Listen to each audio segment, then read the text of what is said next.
Hi everyone, my name is Tyler. I'm at Killarney Boatworks. Today we're just going to be talking about the boat behind me. We have like a early 2000s Glastron MX175 with a Volvo 3.0-liter GL in it. When it was brought in, the customer was saying about how the starter sheared off.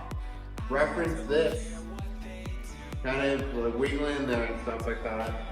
I looked actually at a bunch of forum pages and a bunch of tech stuff and all the technical repair data.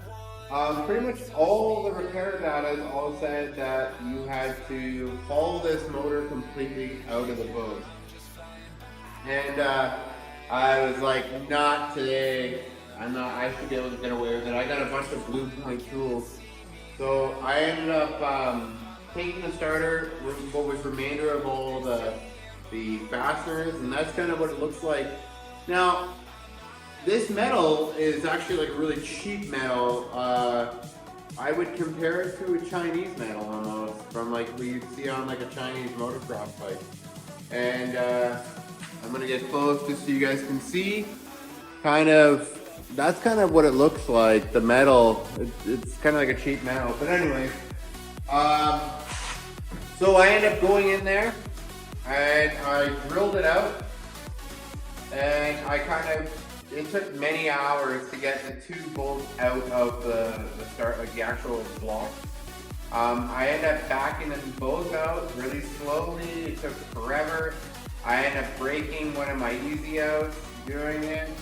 The position of where it is, I understand why the tech said, hey, like you need to remove the motor, because when you have like the bulkhead of the actual chine of the boat on the inside, it's pretty much like you're working in like sort of like this like little tiny shoebox, and it's really hard to get any kind of drill in there. And from the videos I saw, actually, they pull it out, they put it on a hanging stand, they flip it upside down. So here at Killarney Lake Boatworks, we were able to do it without hauling the motor out. We're gonna come and take a look at it close.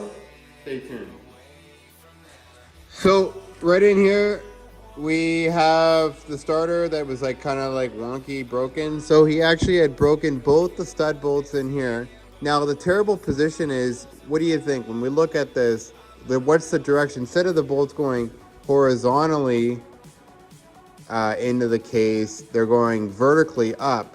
So it was pretty much impossible to get the one closest to my to the edge of the motor. I got it out. The other one was not as bad, but this one right here, terrible position for a bolt. And then when you look close, you can see that there's not much working room between the starter and that bulkhead right there. And when you try to put a drill in there, you know, you're kind of like you're working in like a 2x2 inch area, kind of. It's terrible. And I could totally see why mechanics go and just pull this out. Reference this picture right here. So that's what the bolts look like. So just like cheap. And then like look at this, like that's a cheap bolt. So just keep that in mind. Okay, so we're back. We looked at it. The repair is done. We're going to be wrapping this boat up with dumping the oil out of the drive. The customer wants just the oil changed in the Volvo Penta. I prefer Mercruiser. I don't like Volvo. I don't like OMC. But what I always say is like, Volvo is like a GM motor that you decided to make it European with the drive and all the components they add onto it. Versus Mercruiser is like God's gift to man, because everything is accessible for parts. It's built for a monkey to fix it. So yeah, anyways, it's gonna be a short clip. Tomorrow morning we have a big haul out. We're hauling out a fishing boat that got swamped, so you're gonna see some videos of that. Stay tuned for that. My name is Tyler. I'm at Killarney Lake Boatworks. Follow, like, share, subscribe, do whatever you want. Instagram is my favorite, YouTube, if you feel like you want to. Peace out.